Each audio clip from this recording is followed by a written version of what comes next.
Belanja online lewat marketplace yang seharusnya relatif lebih aman, ternyata semakin kesini semakin rawan, bre. Sayangnya, sistem yang mereka berlakukan saat ini seolah mengizinkan hal itu.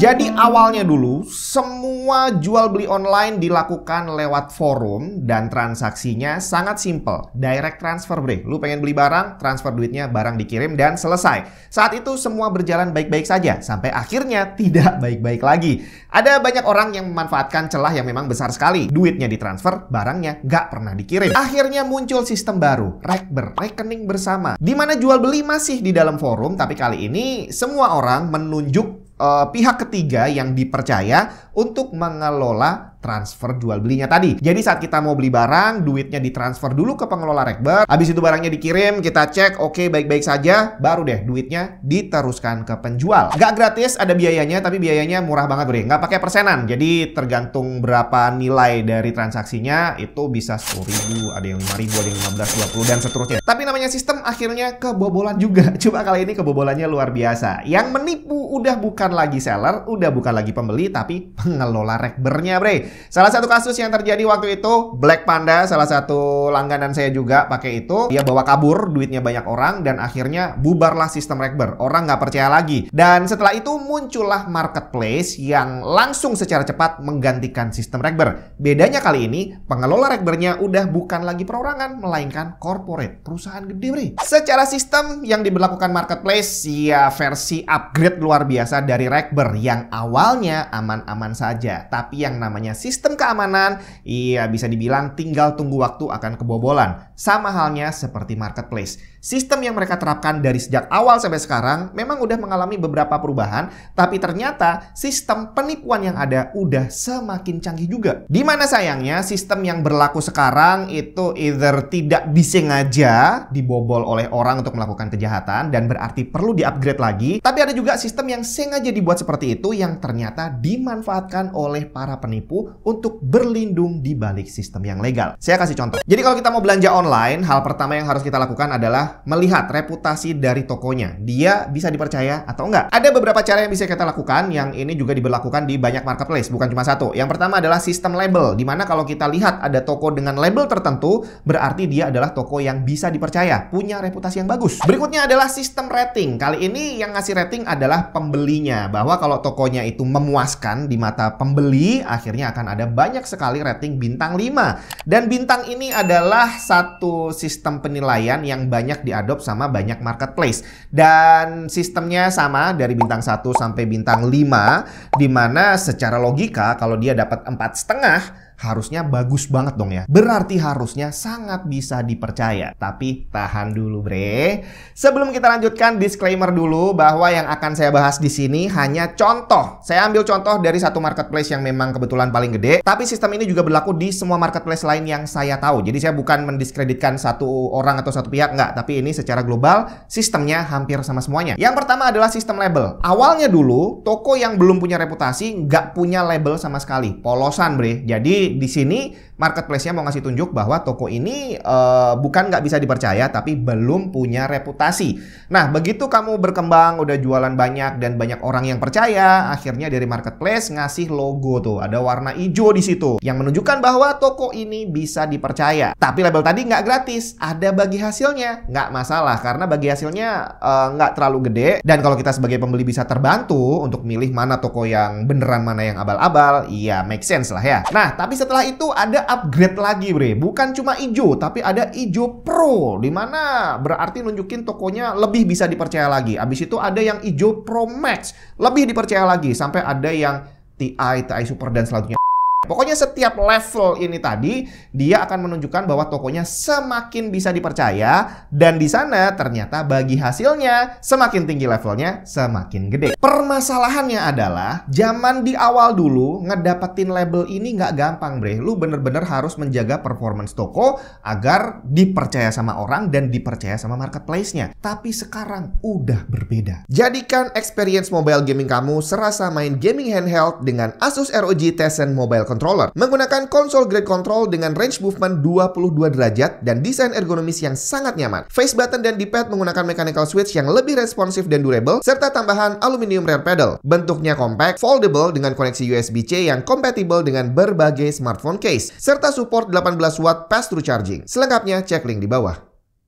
Satu contoh, toko yang baru jualan satu barang yang saya temuin ini dan dapat review bintang 1 pula dari buyernya, tetap bisa dapat label hijau. Satu contoh lagi, nggak usah jauh-jauh, tokonya Tech and Tips sendiri. Seingat saya awalnya nggak ada labelnya bre, tapi nggak tahu kapan tiba-tiba muncul logo hijau, padahal saya juga belum banyak jualan. Dan ternyata sekarang sudah resmi bahwa semua toko yang baru buka sekalipun udah dapat label hijau, yang berarti dia dianggap bisa dipercaya dan harus bayar bagi hasil untuk setiap penjualan. Jadi saat ini gak perlu reputasi untuk bisa dapat label hijau dari marketplace. Bahkan tadi udah kita lihat, toko yang mungkin menipu tetap dianggap toko yang dipercaya versi marketplace. Berikutnya untuk rating, saya nemu satu toko ratingnya 4,7. Kalau dengan skala 5 cuma 0,3 lagi dia perfect loh. Berarti harusnya tokonya bagus banget dan sangat bisa dipercaya. Kalau kita lihat review pembelinya, ternyata benar lebih dari 6.200 orang puas dan ngasih rating bintang 5. Berarti sah dong kalau dia dapat logo hijau ataupun hijau Pro atau Pro Max. Tahan dulu bre. Ternyata review bintang 1 dan 2-nya juga cukup banyak, lebih dari 300 orang.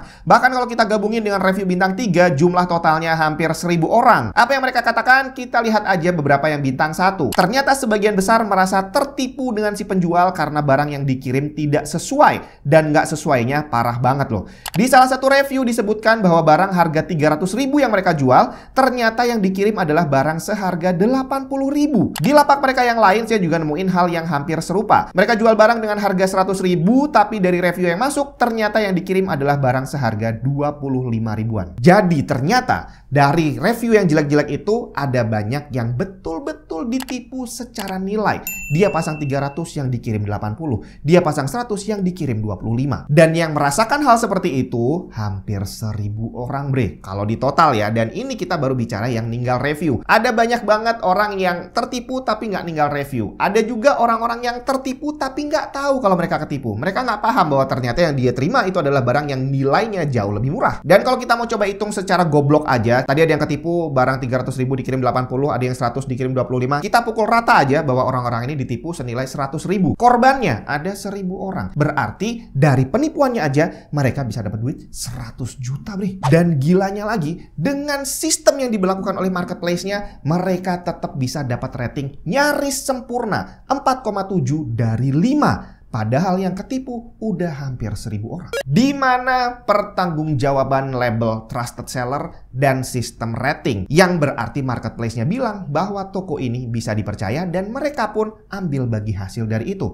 Termasuk bagi hasil dari hasil yang nggak bener tadi bre. Sekali lagi saya tidak mendiskreditkan marketplace tertentu. Iya kebetulan warnanya hijau, tapi kamu mau cari yang warnanya orange, warna merah, warna biru atau sejenisnya, semuanya punya sistem yang hampir sama. Dimana penjual yang nakal sekarang mereka bisa tetap melakukan penipuannya dan masih berlindung di balik sistem label dan rating yang kayaknya udah obsolete. Harus di-upgrade menjadi sistem yang baru. Tapi ngerubah sistem nggak gampang dan belum tentu juga mereka akan langsung segera melakukan perbaikan, kecuali dari kita pembeli banyak yang protes. Bukan hanya ngasih rating jelek, tapi laporin tokonya ke marketplace-nya bahwa ini orang menipu. Dia jual barang harga sekian tapi ternyata yang datang barang yang sekian aja. Kalau laporannya ada banyak, ya mungkin akan ada action. Tapi sementara belum, ada beberapa tips dari saya. Yang pertama, sebelum belanja, bacalah review. Tapi bukan hanya review barangnya, review tokonya secara keseluruhan. Dan jangan baca yang bintang 5, utamakan baca yang bintang 1. Jangan salah, bintang 1 ini belum tentu tokonya jelek ya, karena ada banyak bintang 1 yang tidak sah. Karena sebenarnya ada kasus yang bermasalah adalah kurir pengirimannya, kirimannya nggak nyampe-nyampe, tapi yang jadi korban adalah si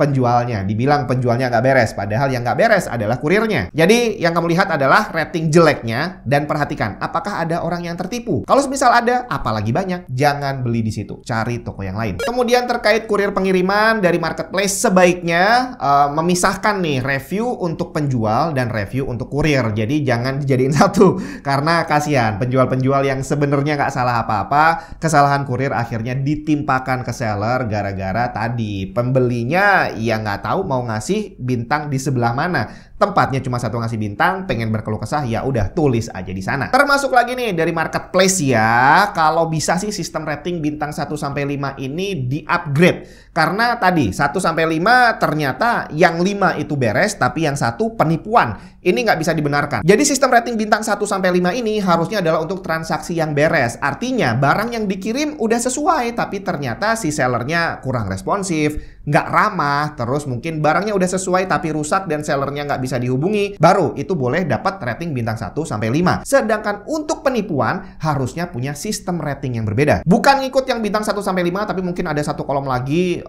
dengan huruf X misalkan, dimana kalau sampai kita ngisi X itu berarti dia menunjukkan bahwa tokonya melakukan penipuan. Mungkin bisa juga sistem X penipuan ini diintegrasikan dengan sistem bintang, bahwa kalau sampai di sini ada 1X, maka dia akan menghilangkan 100 review bintang 5. Jadi coba aja kamu nepu 10 kali, berarti rating bintang 5-nya akan turun 1000 bre. Silahkan dilanjutkan sampai kapan toko kamu bisa bertahan. Tapi nggak bisa dipungkiri, dengan sistem pelabelan yang baru tadi, orang bisa aja bikin toko baru langsung dapat label trusted seller. Ya ini agak nggak bener juga sih. Jadi kalau bisa sistem pelabelan ini dirubah juga, termasuk ada banyak penjual yang hit and run. Dia buka lapak nipu, diblokir akunnya, bikin lapak baru lagi. Nah, sistem seperti ini hampir sama sih yang dialami sama game online. Dimana di game online itu ada cheater. Dimana si cheater ini kalau sampai ketahuan bukan hanya bisa diblok akunnya, tapi diblok IP address-nya. Jadi kalau game online bisa melakukan ini, seharusnya marketplace yang duitnya juga banyak, harusnya bisa juga melakukan sistem yang sama. Jadi kalau ada satu orang nipu, ganti device lain, dia nipu lagi, selama IP address-nya sama, bisa diblokir. Atau mungkin bisa ditingkatkan lagi, blokir MAC address. Jadi dia bikin akun di satu PC, terus dipakai buat nipu beberapa kali, akhirnya udah 1, 2, 3 kali, ketahuan MAC address-nya sama, blokir. Memang melakukan perubahan seperti ini tidak gampang. Jangankan marketplace, yang untuk melakukan perubahan harus ada banyak step yang perlu dilakukan sama mereka. Bahkan kita yang cukup merubah perilaku aja, lebih waspada, itu juga susah banget bre. Jadi mungkin sekarang untuk belanja online kita nggak bisa lagi bergantung bahwa marketplace pasti aman. Nggak bisa. Yang harus kita lakukan sekarang adalah mengupgrade diri kita agar terus tahu perkembangan penipuan seperti apa. Mungkin kamu juga punya ide lain apa yang harus dilakukan baik dari kita maupun dari marketplace-nya. Bisa kamu share aja di kolom komentar. Semoga bermanfaat.